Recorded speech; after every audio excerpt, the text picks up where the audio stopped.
খাড়েরা ইউনিয়নের ধর্মপুর খালপাড়ের রাস্তা ধসে পড়ায় জনদুর্ভোগ, দ্রুত সংস্কারের আশ্বাস ইউএনওর। কসবা টিভি স্টাফ রিপোর্টারের তথ্যচিত্রে বিস্তারিত।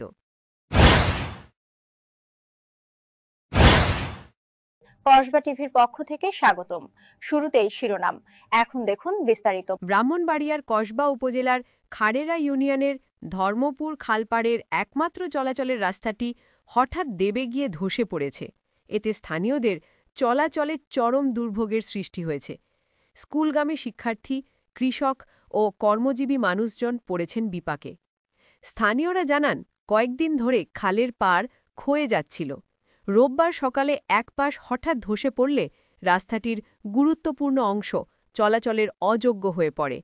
আজ ঘটনার খবর পেয়ে দ্রুত ঘটনাস্থল পরিদর্শন করেন কসবা উপজেলা নির্বাহী অফিসার মোহাম্মদ সামিউল ইসলাম। তিনি ক্ষতিগ্রস্ত এলাকা ঘুরে দেখেন এবং স্থানীয়দের সঙ্গে কথা বলেন। ইউএনও কসবা টিভিকে বলেন, আমি সরেজমিনে এসে পরিস্থিতি দেখেছি। রাস্তা মেরামতের জন্য প্রয়োজনীয় ব্যবস্থা নেওয়া হবে। যত দ্রুত সম্ভব স্থানীয়দের চলাচল স্বাভাবিক করতে কাজ শুরু করা হবে। এদিকে স্থানীয়রা প্রশাসনের এমন তড়িৎ উদ্যোগে স্বস্তি প্রকাশ করেছেন।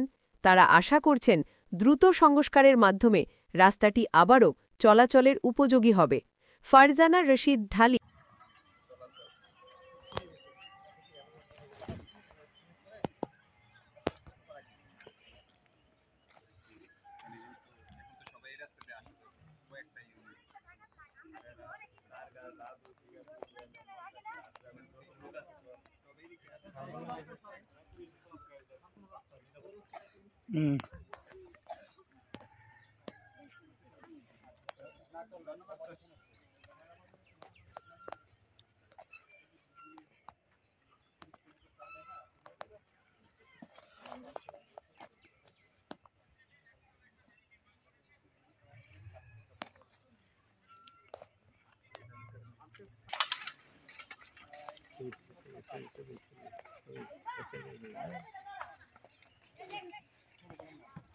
হৃদয়ের কসবা টিভি। কসবা টিভির সাথে থাকুন, কেটিভিকে লাইক, শেয়ার, কমেন্ট করুন। শুনছিলেন বিস্তারিত কসবা টিভি।